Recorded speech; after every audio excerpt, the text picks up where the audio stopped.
Consider the situation: a patient present to physician office for automated complete blood count examination. Office staff drawn the blood and then the specimen is sent to an outside lab for processing. Here, two CPT codes are appropriate. One is collection of venous blood by venipuncture, CPT 36415, and CBC 85027. But here the physician is reporting the procedure even though it was performed by an outside lab. So we should append a modifier to realize pair that the actual process was done by outside lab, not by the physician. So for that purpose, modifier 90 has been used. Then how the lab will get payment? The provider pays the laboratory for the services. Do not report modifier 90 with anatomic pathology and lab services, and do not append modifier 90 for drawing fee. For that, CPT 36415 is enough.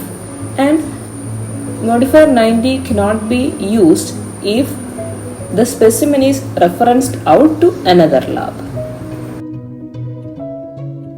Look at the scenario. A 73-year-old female with diabetic ketoacidosis has multiple blood tests performed to check potassium level following subsequent potassium replacement and low-dose insulin therapy. After initial potassium value, 3 subsequent blood tests are ordered and performed on the same date following administration of potassium to correct patient's hypokalemic state. Here patient has diabetic ketoacidosis as a diabetic complication. And for treatment of diabetic ketoacidosis, insulin therapy is being used. And diabetic ketoacidosis, it is the most common cause for hypokalemia. So he should be treated with potassium replacement. Let's see what is diabetic ketoacidosis and why insulin therapy is needed, and what is the connection of diabetic ketoacidosis and hypokalemia. Knowing all these things help you for better coding also.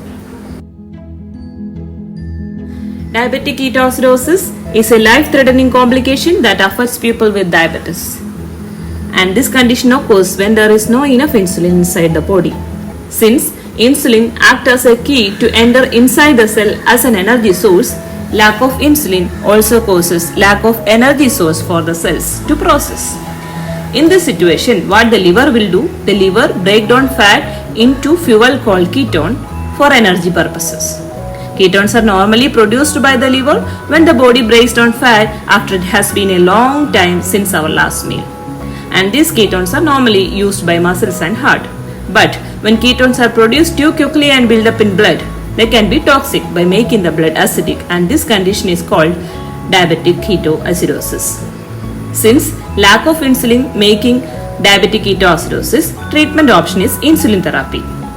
After insulin treatment is initiated, potassium shift intracellularly and it causes serum levels decline and making the patient hypokalemic. So replacement of potassium is needed.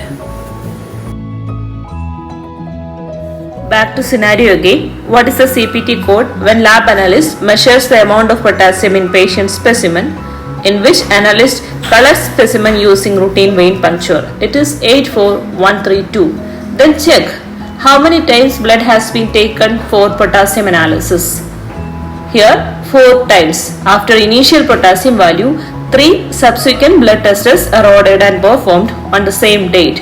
For the initial assessment, report 84132, and for the 3 subsequent blood tests, report the same CPT code 3 times with a modifier to indicate the blood tests are performed on the same date, same patient, same specimen to get subsequent test result, and that modifier is 91.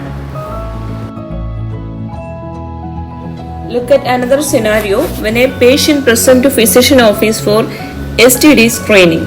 The patient is concerned about HIV exposure after engaging in unprotected sexual intercourse. The patient is tested for HIV using hand carrier transportable kit. Here the correct coding would be 86701 with modifier 92. The modifier 92 is here because HIV is tested using handheld transportable kit. So modifier 92 is used when lab tests are done using transportable kit with a single-use disposable analytical chamber, and the testers doesn't require permanent space and it can be handheld and carried to the patient for immediate testing.